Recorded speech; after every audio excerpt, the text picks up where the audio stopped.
খুঁজছিলে FZ-S, যে গাড়িটা খুবই কম পাওয়া যায় সেকেন্ড হ্যান্ড মার্কেটে।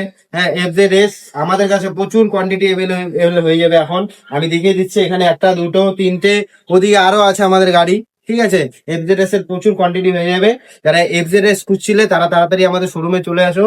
আর আমাদের শোরুমের লোকেশনটা তোমাদেরকে বলে দেই, কোচবিহার গোরস্থান মহামায়া কালী মন্দির তার পাশেই DTEC কুরিয়ারের অপোজিট সাইডে আমাদের শোরুম। তো তোমরা নিচে দেওয়া নাম্বারে কল করে নেবে, তোমাদেরকে আমরা গাইড করে নিবো। আর শোরুমে আসো, গাড়িগুলো না দেখলে বুঝতে পারবে না। আর FZ-S আমাদের এখানে স্টার্টিং হয়ে যাবে শুধুমাত্র 85,000 টাকা থেকে। একদম শোরুম কন্ডিশন গাড়ি হবে, ভার্সন 4 ভার্সন 3, তোমরা যা চাইছো তাই পেয়ে যাবে। FZ-S তোমরা শোরুমে আসো, না দেখলে বুঝতে পারবে না। আর আমার চ্যানেলটাকে যদি তোমরা ফলো করে আসো আর আমার ভিডিওটাকে শেয়ার করে আসো, আর আমার চ্যানেলের নামটা তোমরা শুধু বলে দেবে, তোমরা কিছু না কিছু ডিসকাউন্ট পেয়ে যাবে। ঠিক আছে, বাকি এরকমই আরো ভিডিও দেখতে হলে আমার চ্যানেলটাকে ফলো করে রাখো। আমি নেক্সট আরো ভিডিও আনছি। দেখা হচ্ছে তোমাদের সাথে নেক্সট ভিডিওতে।